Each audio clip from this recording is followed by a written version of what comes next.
আসসালামু আলাইকুম প্রিয় দর্শক, অন্য মঞ্চের আলাপচারিতায় আপনাদের সকলকে স্বাগত জানাচ্ছি। সুপ্রিয় দর্শক শ্রোতা মণ্ডলী, আপনারা এই মুহূর্তে আমাকে যে যেখান থেকে দেখছেন এবং পরবর্তী যে যেখান থেকে দেখবেন এবং শুনবেন, আপনাদের সকলকে জানাই আমি আমার প্রাণঢালা অভিনন্দন এবং শুভেচ্ছা। হেডলাইন এবং ব্যানার দেখে আপনারা তো বুঝতে পারছেন যে 23 জানুয়ারি, 23 তারিখ, জানুয়ারির 23 তারিখ শেখ হাসিনা আসছে, শেখ হাসিনা এই সেই অনেক কিছুই। তো সেই বিষয়টা নিয়ে আমি চিন্তা করলাম যে আমি আমার দর্শক শ্রোতা মণ্ডলী, আমার ভাই বোন যারা আমাকে প্রচণ্ড ভালোবাসে এবং বিশ্বাস করে, তাদেরকে বলি। তো আমি এখন পর্যন্ত যতটুকু খবর নিয়েছি যে হ্যাঁ, 23 তারিখ, জানুয়ারির 23 তারিখে একটা প্রেস কনফারেন্স হওয়ার কথা আছে এবং সেখানে শেখ হাসিনার বক্তব্য দেওয়ার কথা আছে। তবে এখন পর্যন্ত যতটুকু জানা গেছেন, উনি সশরীরে সেখানে হাজির হবেন না।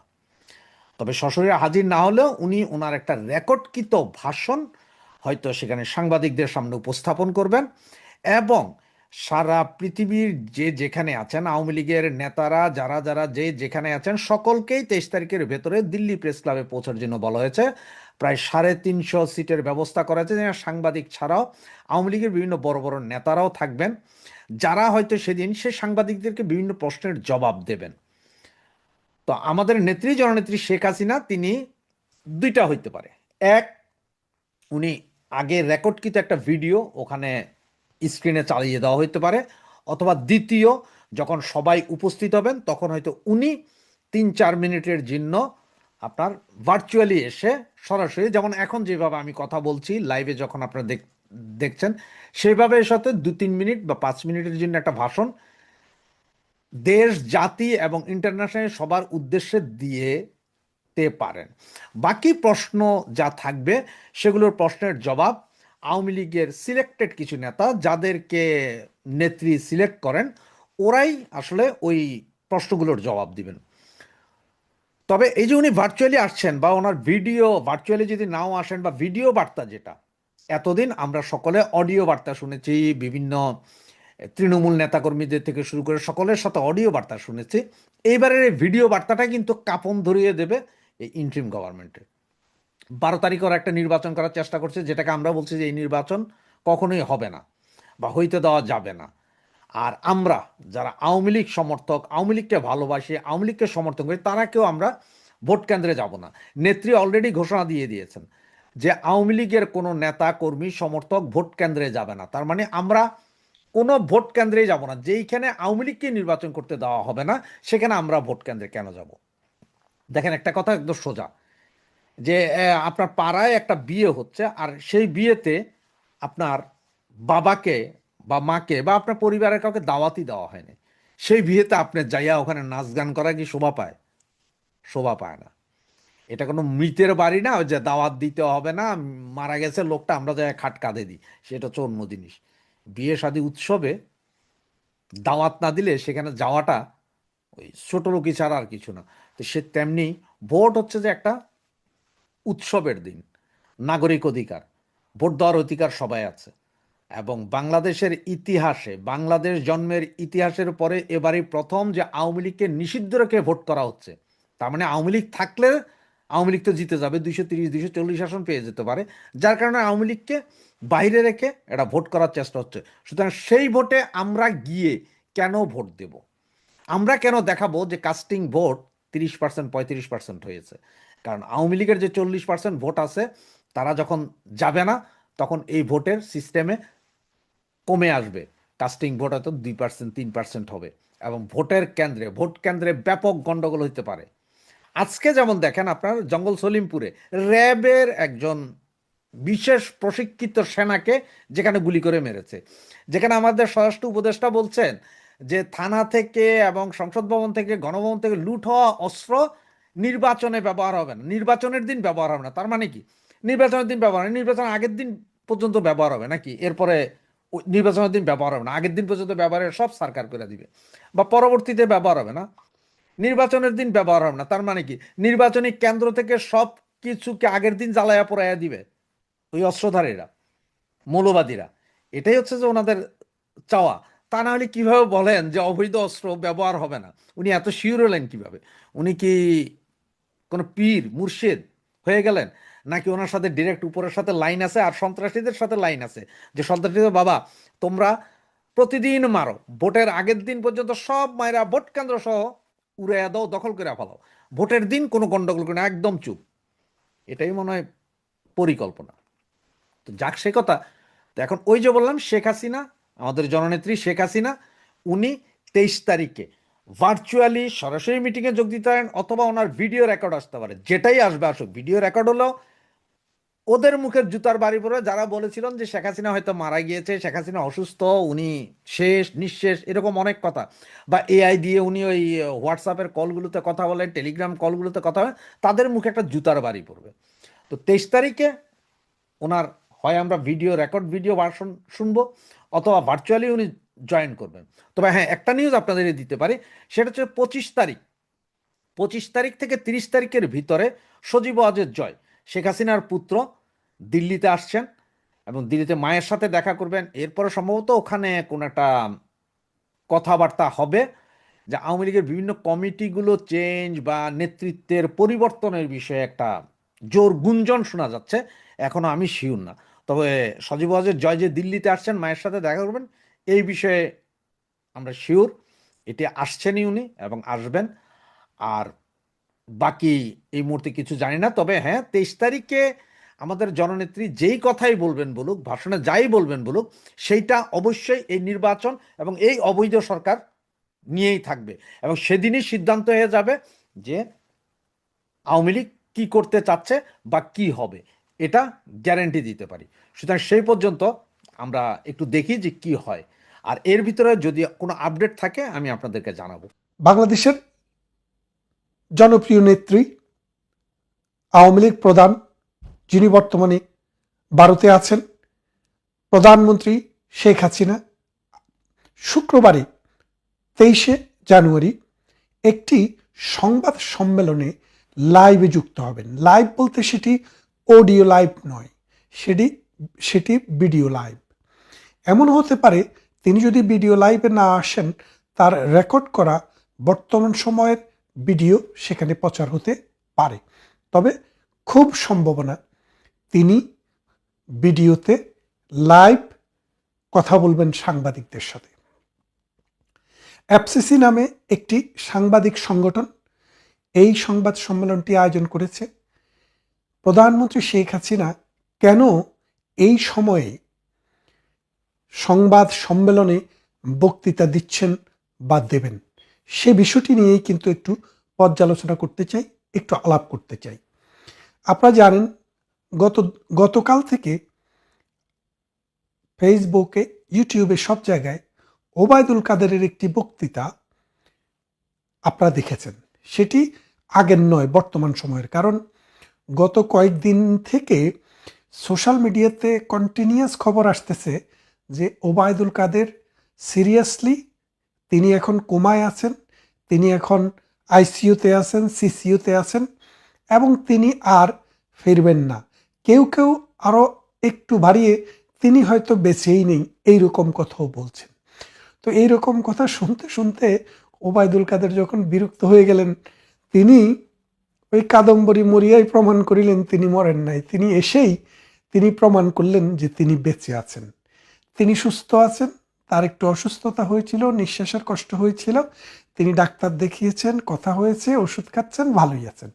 তার মানেটা দেখেন, বাংলাদেশে যে ওবায়দুল কাদেরেরা, প্রধানমন্ত্রী শেখ হাসিনা, আওয়ামী লীগের বড় বড় নেতা যারা আছে, তারা বেঁচে থাকলেও, তাদের দেশে থাকলেও বাংলাদেশের বর্তমান সময়ের যে সরকার, বাংলাদেশে যে মৌলবাদী জঙ্গি গোষ্ঠী, বাংলাদেশের যে স্বাধীনতা বিরোধী গোষ্ঠী এনসিপি নামে যে নাস্তিক গ্রুপ, এরা কিন্তু ভেতরে ভেতরে আত্মায় কামড় পড়ে যায়, কখন আবার ফিরত আসে তারা।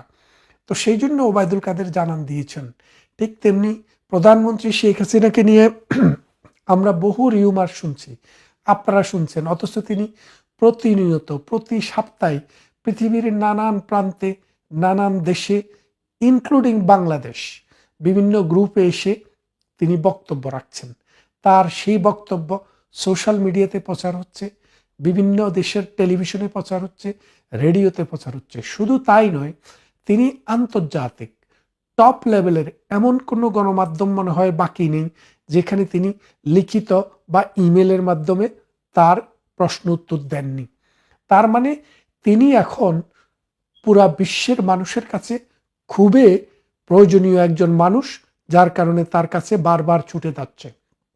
তো এখন প্রধানমন্ত্রী শেখ হাসিনার যে বক্তব্য, তার যে সংবাদ সম্মেলন, তার যে লাইভে যুক্ত হওয়া, এটার মূল প্রধান একটি কারণ হচ্ছে তিনি মানুষকে, তার কর্মীদেরকে যারা মিথ্যা ছড়াচ্ছে, মিথ্যা কথা বলছে যে এআই দিয়ে প্রধানমন্ত্রী সাজিয়ে কাউকে দিয়ে কথা বলানো হচ্ছে, প্রধানমন্ত্রী আসলে অসুস্থ, প্রধানমন্ত্রী আসলে নাই, প্রধানমন্ত্রী শেখ হাসিনা আসলে গায়েব, এই জন্য তিনি দেখিয়ে দিচ্ছেন যে আমার কর্মীরা, তোমরা মনোবল হারিও না, আমি বেঁচে আছি, সুস্থ আছি এবং আমার এই সুস্থ থাকাই তোমাদের জন্য, আগামী দিনের জন্য আমি যেন তোমাদেরকে নেতৃত্ব দিয়ে নৌকা যেন আমরা বন্দরে ভেরাতে পারি। তা এখন একটা জিনিস খেয়াল করে দেখেন, এত কিছু হয়ে গেল, আওয়ামী লীগের গুরুত্বপূর্ণ কোনো ব্যক্তি, কোনো মন্ত্রী, কোনো এমপি কেউই কিন্তু একবারও প্রধানমন্ত্রী শেখ হাসিনার প্রতি যে তার লয়ালিটির কোনো ঘাটতি আছে সেই জিনিসটি প্রকাশ করেননি। সবাই বলেছেন যে আমাদের নেত্রী তিনি, এবং তিনি যতদিন বেঁচে আছেন, তিনি যতদিন সুস্থ আছেন, সক্ষম আছেন, এই দলকে তিনি নেতৃত্ব দিবেন। কারণ বাংলাদেশের ইতিহাসের এই 54 বছরে প্রধানমন্ত্রী শেখ হাসিনা এই বাংলাদেশের জন্য যা করে গিয়েছেন, এইরকম আর অনেকের পক্ষেই তার কাছাকাছি যাওয়াও সম্ভব হয়নি। তাই প্রধানমন্ত্রী শেখ হাসিনাকে দলের প্রধান হিসেবে পেলে বাংলাদেশ আওয়ামী লীগ আরো অনেক দূর যেতে পারবে। এক, দ্বিতীয় আরেকটি বিষয় হচ্ছে, গতবারে যখন প্রধানমন্ত্রী শেখ হাসিনা এই দিল্লিতে থেকে যখন বিভিন্ন মিডিয়ায় বক্তব্য দিলেন, সোশ্যাল মিডিয়াতে কথা বললেন, তখন ইউনূস সরকারের প্যালপিটিশন হয়ে গিয়েছিল। আপনারা জানেন, ইন্ডিয়ার যে রাষ্ট্রদূত, তাকে ডেকে পাঠানো হলো, তাকে প্রতিবাদ জানানো হলো প্রধানমন্ত্রী শেখ হাসিনার বক্তব্য যেন কোনোভাবে যেন প্রচারিত না হয়। ভারত বক্তব্য দিলেন কি, ভারত মানুষের ব্যক্তি স্বাধীনতায় হস্তক্ষেপ করে না, সে দেশের নাগরিক হোক আর বিদেশের নাগরিক হোক, সেই দেশে আশ্রিত হোক, সেই দেশের অতিথি হোক, মেহমান হোক, যেটাই হোক। এখন আপনারা কি বুঝছেন যে ভারতে বসে শেখ হাসিনা আন্তর্জাতিক কোনো গণমাধ্যম সমূহকে মিটিং করে, মানে সোজা কথা লাইভে এসে তিনি তাদের সাথে কথা বলবেন। তার মানেটা কি দাঁড়াচ্ছে, তিনি চাইলে এখন বিভিন্ন জায়গায় সংবাদ সম্মেলন করে সশরীরে উপস্থিত হইলেও ভারতের কোনো বাধা থাকবে না। যদিও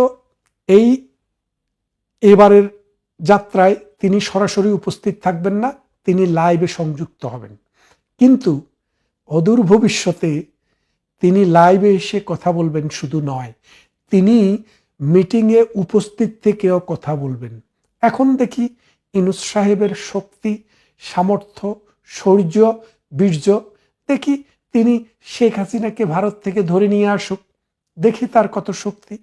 না হয় তিনি ভারতের যে রাষ্ট্রদূত, তাকে ডেকে পাঠান, পারলে মোদির কাছে চিঠি পাঠান, দেখি মোদি আপনাকে গণে কিনা। গণে না। ডক্টর ইউনূসের ভ্যালু এখন বাংলাদেশের রাষ্ট্রীয় ক্ষমতা গ্রহণ করার আগে বাংলাদেশে এবং সারা বিশ্বের মানুষের কাছে ডক্টর ইউনূস যেই রকম একজন পূজনীয় মানুষ ছিলেন, আজকে যদি আপনি ভোট নিয়ে দেখেন, হিসেব করে দেখেন, পৃথিবীর মানুষের কাছে, বাংলাদেশের কাছে তার 70 ভাগের 1 ভাগ দামও আর এখন নেই। এখন বাংলাদেশের মানুষ বুঝেছে তিনি আগাগোড়া একটা বাটপার, তিনি আগাগোড়া একটা মিথ্যাবাদী, সকালে এবং বিকেলে তার কথা বদলে যায়, তিনি আগাগোড়া একজন সিটিং বাজ, তিনি একজন সুদখোর, তিনি একজন ঘুষখোর, তিনি পশ্চিমা প্রভুদেরকে খুশি করার জন্য বাংলাদেশের স্বার্থ বিক্রি করে দিতে কুণ্ঠাবোধ করেন না। তিনি মোহাম্মদী ব্যাগ, তিনি মীর জাফর আলী খান, এই মীর জাফরের দায়িত্ব তিনি পালন করছেন। তাই আমরা জানি ডক্টর ইউনূস তার ক্রেডিবিলিটি হারিয়েছে। এখন 12ই ফেব্রুয়ারিতে একটি নির্বাচন, দিয়েছেন তিনি। এখন নির্বাচনটি হবে বলে কোনো মানুষ বিশ্বাস করে না। তারা যেটা চেষ্টা করছে 12ই ফেব্রুয়ারিতে তারা নির্বাচনটি করবে না, তারা প্রথমে জুলাই ঘোষণাপত্র নেবে। এখন আপনারা একটা কথা মনে রাখেন, এই জুলাই ঘোষণাপত্র বলেন, এই নির্বাচন বলেন, এইসব কোনোগুলোই বাংলাদেশের সাংবিধানিক স্বীকৃতি পাবে না।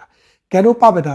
যখন আদালত যখন তার নিজের কথা বলতে পারবে, আদালত যখন মাথা উঁচু করে দাঁড়াতে পারবে, আদালত যখন স্বাধীন থাকবে, তখন এইসব অবিচার, অনাচার, অত্যাচার, নির্যাতন, এক্সট্রা জুডিশিয়াল বিষয় এবং অবৈধ ক্ষমতা দখল সবকিছুই বাতিল হয়ে যাবে এবং বাংলাদেশ আবার ওই 71-এর গোড়ায় ফিরে যাবে।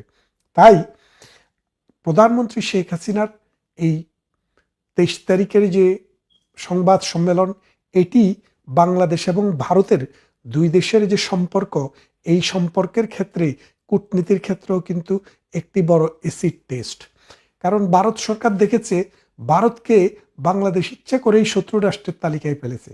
ভারতে তার ক্রিকেটাররা খেলতে যাবে না, কিন্তু ভারত থেকে তেল আমদানি করা হবে, ভারত থেকে চালও আমদানি করা হবে, কিন্তু ভারতে ক্রিকেট খেলতে যাবে না। তার মানে পায়ে পাড়া দিয়ে যে ঝগড়া করার যে ধরন, সেই ধরনের কারণে ভারত এখন ওয়ান সাইডেড। আমরা যা ইচ্ছা তা করব, দেখি বাংলাদেশ কি করতে পারে, ইউনুস গং কি করতে পারে, ইউনুসের পান্ডা বাহিনী কি করতে পারে।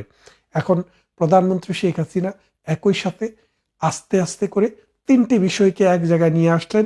এক, তিনি যে সুস্থ আছেন, তিনি যে বেঁচে আছেন, তিনি যে এখনো নেতাকর্মীদের জন্য কাজ করছেন, সেটা জানান দিবেন তিনি এই সংবাদ সম্মেলনে লাইভ যুক্ত হয়ে, এক ভিডিও অডিও নয়।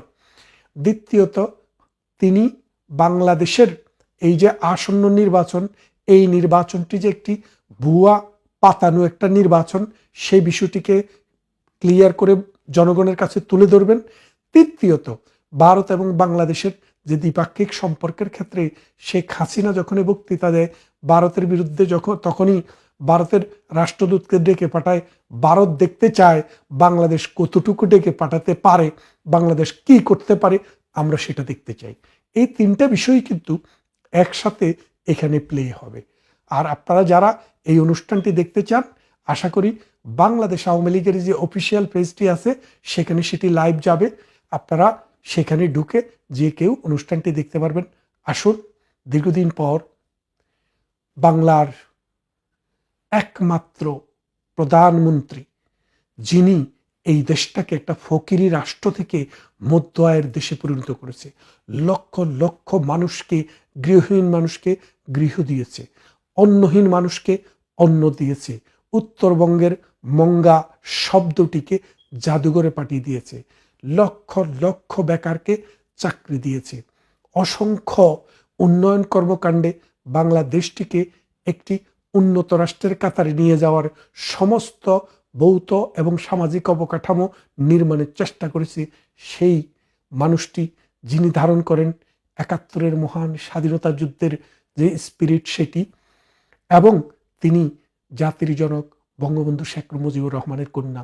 আসুন আমরা তার বক্তব্যটি শুনব, সবাই মিলে শুনব এবং সেটি শেয়ার করব। প্লাস আপনারা যারা বঙ্গবন্ধুর অনুসারী, প্রধানমন্ত্রীকে দেখলে আপনাদের মধ্যে একটি অনুপ্রেরণা কাজ করবে। ধন্যবাদ সবাইকে। বাঁশের চেয়ে যেমন কঞ্চি বড়, তেমনি বাংলাদেশের ত্রয়োদশ জাতীয় সংসদ নির্বাচনে দেশের অন্তর্বর্তী সরকারের কাছে ভোটের চেয়ে গণভোট বেশি প্রিয়। অন্যদিকে সরকারের মিত্র দলগুলো ব্যস্ত লেভেল প্লেইং ফিল্ডের নামে আসন বন্টন সমঝোতা নিয়ে। রেফারি নিজেই খেলোয়াড় হয়ে যাওয়ায় যাদের জন্য ভোট, সে জনগণের মধ্যে অবশ্য ভোট হোক আর গণভোট, কোনোটি নেই বিন্দু মাত্র আগ্রহ নেই। সূত্রগুলো বলছে, ভোটের নাটকে সরকার ও সরকারি মিত্রদের চিন্তা হলো দুটি। প্রথমটি হলো বিদেশি শক্তিগুলো এমন নিয়ন্ত্রিত ভোটকে কিভাবে দেখছে, আর দ্বিতীয়টি হলো নির্বাচনের আগে কার্যক্রম নিষিদ্ধ থাকা আওয়ামী লীগ কি করবে। আওয়ামী লীগ নিয়ে সরকারের চিন্তা হঠাৎ করে বেড়ে যাওয়ার কারণ হলো বিদেশি দেশ ও সংস্থার প্রতিনিধিদের সাথে গত কয়েক সপ্তাহে আওয়ামী লীগের শীর্ষ পর্যায়ের নেতাদের বেশ কয়েকটি বৈঠক হয়েছে। এসব বৈঠকের পরপরই 17 জানুয়ারি ভারতের দিল্লির প্রেস ক্লাব অফ ইন্ডিয়ায় আওয়ামী লীগের 2 সাবেক মন্ত্রী সংবাদ সম্মেলন করেছে। এর মধ্যে প্রচার করা হচ্ছে আগামী শুক্রবার 23শে জানুয়ারি দিল্লিতে সাংবাদিকদের জন্য আয়োজিত একটি অনুষ্ঠানে বক্তব্য দিবেন বাংলাদেশের সাবেক প্রধানমন্ত্রী শেখ হাসিনা। তবে আমরা নিশ্চিত হতে পেরেছি সেভ ডেমোক্রেসি ইন বাংলাদেশ বা বাংলাদেশের গণতন্ত্র বাঁচাও শীর্ষক অনুষ্ঠানটি দিল্লিতে হলেও শেখ হাসিনা ওই অনুষ্ঠানে সশরীরে থাকবেন না। সেই অনুষ্ঠানে শেখ হাসিনার একটি অডিও বার্তা প্রচার করা হবে। তবে সূত্রগুলো বলছে সেই অডিও বার্তার মাধ্যমে শেখ হাসিনা বাংলাদেশের ত্রয়োদশ জাতীয় সংসদ নির্বাচন উপলক্ষে এমন কিছু বার্তা দিবেন যেটি গত 1 সপ্তাহ ধরে অনুষ্ঠিত বৈঠকের আলোকেই হবে। প্রশ্ন হলো, শেখ হাসিনা ও তার দল এরই মধ্যে ভোট বর্জনের কথা বলেছেন, তাহলে 23শে জানুয়ারি নতুন কি বার্তা দিতে পারেন তিনি? 2024 সালের 5ই আগস্ট সরকার পতনের পর থেকে আওয়ামী লীগ সভানেত্রী ও বাংলাদেশের সাবেক প্রধানমন্ত্রী শেখ হাসিনা আছেন দিল্লিতে। সেখান থেকে অডিও বার্তার মাধ্যমে দলীয় নেতাকর্মীদের প্রায় তিনি বার্তা দেন। এ নিয়ে ভারতের কাছে একাধিকবার নালিশও জানায় বাংলাদেশের অন্তর্বর্তী সরকার। এতে অবশ্য কোনো লাভ হয়নি। উল্টো ইংরেজি বাংলা মিলিয়ে একাধিক আন্তর্জাতিক ও ভারতীয় সংবাদ মাধ্যমকে ইমেইলের মাধ্যমে সাক্ষাৎকার দিয়েছেন শেখ হাসিনা। সেসব সাক্ষাৎকারে বাংলাদেশের অন্তর্বর্তী সরকারের বৈধতা নিয়ে প্রশ্ন তোলার পাশাপাশি এই সরকারের আমলে মানবাধিকার লঙ্ঘন, সংখ্যালঘু নির্যাতন এবং আওয়ামী লীগের নেতা কর্মীদের উপর নিপীড়ন সহ একাধিক ইস্যুতে তিনি মন্তব্য করেছেন। প্রায় সবগুলো সাক্ষাৎকারে তিনি দাবি করেছেন তার দল আওয়ামী লীগ নির্বাচনে অংশ নিতে চায়, কিন্তু আওয়ামী লীগের জনপ্রিয়তায় ভয় পেয়ে সরকার আওয়ামী লীগকে নির্বাহী আদেশে নিষিদ্ধ করে ভোটের মাঠ থেকে বাইরে রেখেছে। কিন্তু অডিও বার্তা কিংবা ইমেল সাক্ষাৎকার দিলেও শেখ হাসিনাকে গত 17 মাসে সশরীরে দেখা যায়নি কিংবা ভিডিও বার্তাও দিতে দেখা যায়নি। ভারতীয় এক সাংবাদিকের ভিডিও বার্তা থেকে প্রচারিত হয়েছে 23শে জানুয়ারি শেখ হাসিনা সশরীরে সাংবাদিকদের জন্য আয়োজিত একটি অনুষ্ঠানে উপস্থিত থাকবেন। তবে দিল্লির একাধিক সূত্রে আমরা নিশ্চিত হতে পেরেছি শেখ হাসিনা সশরীরে কোনো অনুষ্ঠানে উপস্থিত থাকছেন না। যে অনুষ্ঠানটির কথা বলা হচ্ছে সেটির শিরোনাম হলো সেভ ডেমোক্রেসি ইন বাংলাদেশ বা বাংলাদেশে গণতন্ত্র বাঁচাও। অনুষ্ঠানটির আয়োজন করেছে দিল্লিতে অবস্থিত foreign Correspondents Club of South Asia. দিল্লির মাথুরেতে এই অনুষ্ঠানটি হবে। সেখানে সশরীরে হাজির থাকবেন হিউম্যান রাইটস ওয়াচের মহাসচিব ইঞ্জিনিয়ার মোহাম্মদ এস সিদ্দিক, সাবেক শিক্ষামন্ত্রী মহিবুল হাসান চৌধুরী নওফেল। এছাড়া ভার্চুয়াল মাধ্যমে যোগ দেবেন সাবেক পররাষ্ট্রমন্ত্রী আব্দুল মোমেন, সাবেক তথ্যমন্ত্রী মোহাম্মদ আলী আরাফাত, সাবেক সংসদ সদস্য হাবিব মিল্লাত এবং অধ্যাপক এস এম মাসুম। দিল্লির Foreign Correspondents Club of South Asia and International Association of Press ক্লাবের সভাপতি ডক্টর ওয়াএল আওয়াদ যে সংবাদ বিজ্ঞপ্তি পাঠিয়েছে সেখানে বলা হয়েছে 23শে জানুয়ারি সন্ধ্যা 6টা থেকে 7টায় অনুষ্ঠানটি হবে, যেখানে সূচনা বক্তব্য দিবেন বাংলাদেশের সাবেক প্রধানমন্ত্রী শেখ হাসিনা। তবে সেটি হবে তার একটি অডিও বার্তা। এমনকি তিনি অডিও সংযোগে এসে সাংবাদিকদের প্রশ্নের জবাব দেওয়ার সম্ভাবনাও কম। দর্শক, এর আগে 17 জানুয়ারি ভারতের দিল্লির প্রেস ক্লাব অফ ইন্ডিয়ায় আওয়ামী লীগের 2 সাবেক মন্ত্রী সংবাদ সম্মেলন করে। ভারতীয় সংবাদ মাধ্যমগুলোর খবরে বলা হয়েছে আওয়ামী লীগ সরকারের পতনের পর গত 17 মাসে ভারতের মাটিতে এটিই ছিল আওয়ামী লীগ নেতাদের কোনো সংবাদ সম্মেলন। অবশ্য দলটির অনেক নেতাই ভারতীয় গণমাধ্যমকে নানাভাবে সাক্ষাৎকার দিয়েছেন গত 1.5 বছরের বেশি সময়। যদিও অনুষ্ঠানের আয়োজকদের পক্ষ থেকে দাবি করা হয়েছে 17 জানুয়ারির প্রেস কনফারেন্সটি আওয়ামী লীগের ছিল না। সংবাদ সম্মেলনে হাজির ছিলেন সাবেক পররাষ্ট্রমন্ত্রী হাসান মাহমুদ ও সাবেক শিক্ষামন্ত্রী মহিবুল হাসান চৌধুরী নওফেল। অনুষ্ঠানের অন্যতম আয়োজক লন্ডন প্রবাসী ব্যারিস্টার নিঝুম মজুমদার বিবিসি বাংলাকে বলেছেন হাসান মাহমুদ এবং নওফেল চৌধুরী কেউই আওয়ামী লীগের নেতা হিসেবে ওই সংবাদ সম্মেলনে যাননি। দিল্লিতে 17 জানুয়ারি অনুষ্ঠিত সংবাদ সম্মেলনটির আয়োজক ছিল ইন্টারন্যাশনাল ক্রাইমস রিসার্চ ফাউন্ডেশন বা ICFR নামে একটি সংগঠন ও লন্ডন ভিত্তিক একটি ল ফার্ম। বিবিসি বাংলার খবরে বলা হয়েছে জাতিসংঘের মানবাধিকার বিষয়ক হাই কমিশনারের কার্যালয় বা OHCHR জুলাই আগস্টের বিক্ষোভ নিয়ে যে প্রতিবেদন করেছিল তার একটি রিবেটাল বা জবাবি প্রতিবেদন তৈরি করেছে ICFR নামে এই সংগঠনটি। এর আগে একই বিষয়ে জেনেভাতেও সংবাদ সম্মেলন করা হয়েছিল। বিবিসি বাংলার খবরে বলা হয়েছে বাংলাদেশের নির্বাচনের আগে আওয়ামী লীগের 2জন সাবেক মন্ত্রী সশরীরে ভারতীয় গণমাধ্যমের মুখোমুখি হলে যে বাংলাদেশের রাজনীতি নিয়ে প্রশ্ন আসবেই তাও আয়োজকরা জানতেন এবং এর জন্য প্রস্তুত ছিলেন। ভারতের অবস্থানরত আওয়ামী লীগের একাধিক নেতা বিবিসি বাংলাকে বলেছেন, বাংলাদেশের মানুষের কাছে তাদের রাজনৈতিক বক্তব্য পৌঁছে দেওয়ার জন্য ভারতের গণমাধ্যমই সব থেকে উপযুক্ত। তাই দিল্লিতে সংবাদ সম্মেলন করা হয়েছে। সংবাদ সম্মেলনে হাজির থাকা বাংলাদেশের সাবেক মন্ত্রী মহিবুল হাসান চৌধুরী নফল বিবিসি বাংলাকে বলেছেন, দিল্লির সংবাদ সম্মেলনের সঙ্গে বাংলাদেশের যে 12ই ফেব্রুয়ারি নির্বাচন হতে যাচ্ছে তার কোনো সম্পর্ক নেই। তার দাবি, এটি নির্বাচন বা ইলেকশন নয়, এটি একটি সিলেকশন। দর্শক, যদিও শেখ হাসিনা দিল্লি থেকে নেতাকর্মীদের উদ্দেশ্যে অডিও বার্তা দেন এবং আওয়ামী লীগের নেতারা বিভিন্ন গণমাধ্যমে সাক্ষাৎকার দেন, কিন্তু গত 17 মাসে আওয়ামী লীগের কোনো নেতাকে সরাসরি কোনো ধরনের সংবাদ সম্মেলনে দেখা যায়নি। গত বছরের মাঝামাঝি সময় নাগাদ দিল্লির জাতীয় প্রেস ক্লাবে একটি মানবাধিকার সংগঠনের ব্যানারে বেশ কয়েকজন আওয়ামী লীগ নেতার প্রকাশ্যে আসার কথা ছিল, তবে ভারতের স্বরাষ্ট্র মন্ত্রণালয় শেষ পর্যন্ত তা নিয়ে আপত্তি তোলায় সেটি বাতিল করা হয়। তখন কারণ হিসেবে অনানুষ্ঠানিকভাবে বলা হয়েছিল, এই আওয়ামী লীগ নেতারা যেহেতু প্রায় সবাই পর্যটক ভিসা বা বাণিজ্যিক ভিসা নিয়ে ভারতের মাটিতে আছেন, তাই তাদের প্রকাশ্য রাজনৈতিক কার্যক্রমে অংশ নিতে দেওয়া সম্ভব নয়। তবে হাসান মাহমুদের ক্ষেত্রে পরিস্থিতিটা আলাদা, কারণ তিনি ভারতে নন, আপাতত থাকছেন ইউরোপের দেশ বেলজিয়ামে। সম্প্রতি সোশ্যাল মিডিয়াতে ফাঁস হওয়া বিভিন্ন ছবিতে তাকে ইউরোপের বিভিন্ন দেশে সফর করতেও দেখা গেছে। ফলে হাসান মাহমুদের ক্ষেত্রে ভারতের সরাসরি কোনো দায় নেই বলেই তাকে দিল্লির প্রেস ক্লাবে এই সাংবাদিক সম্মেলন করার অনুমতি দেওয়া হয়েছে বলে ধারণা করা হচ্ছে। এই সংবাদ সম্মেলনে তার সঙ্গী নিঝুম মজুমদারও লন্ডন প্রবাসী বাংলাদেশি, কাজেই তার ক্ষেত্রেও একই কথা প্রযোজ্য। আবার শেখ হাসিনা প্রথমবারের মতো সাংবাদিকদের জন্য আয়োজিত একটি অনুষ্ঠানে অডিও বার্তা দিতে পারেন। প্রশ্ন হলো, এতদিন পর ঠিক বাংলাদেশের নির্বাচনের আগে আগে কেন এমনটা হচ্ছে? দিল্লির কূটনৈতিক সূত্রগুলো বলছে, ভারতে থাকা এবং ভারতের বাইরে বেশ কিছু দেশের, বিশেষ করে পশ্চিমা দেশগুলোর রাষ্ট্রদূতদের সাথে গত কয়েক সপ্তাহে আওয়ামী লীগের শীর্ষ পর্যায়ের নেতাদের অফ দ্য রেকর্ড যোগাযোগ হয়েছে। বিশেষ করে মার্কিন যুক্তরাষ্ট্র এবং ইউরোপীয় দেশগুলোর প্রতিনিধিদের কাছে তারা এই বার্তা পৌঁছানোর চেষ্টা করছেন যে আওয়ামী লীগকে বাদ দিলে বাংলাদেশে মৌলবাদী শক্তির উত্থান ঘটবে এবং আঞ্চলিক ভারসাম্য নষ্ট হবে। এমনিতেই আন্তর্জাতিক সম্প্রদায়ের পক্ষ থেকে অন্তর্ভুক্তিমূলক নির্বাচনের দাবি বরাবরই জোরালো ছিল। গত 23শে ডিসেম্বর মার্কিন যুক্তরাষ্ট্রের 5 জন প্রভাবশালী আইন প্রণেতা অন্তর্বর্তী সরকারকে একটি চিঠি লিখে আওয়ামী লীগকে সম্পূর্ণ নিষিদ্ধ করার বিষয়ে উদ্বেগ প্রকাশ করেছেন। ব্রিটিশ পার্লামেন্টেও বিষয়টি নিয়ে আলোচনা হয়েছে।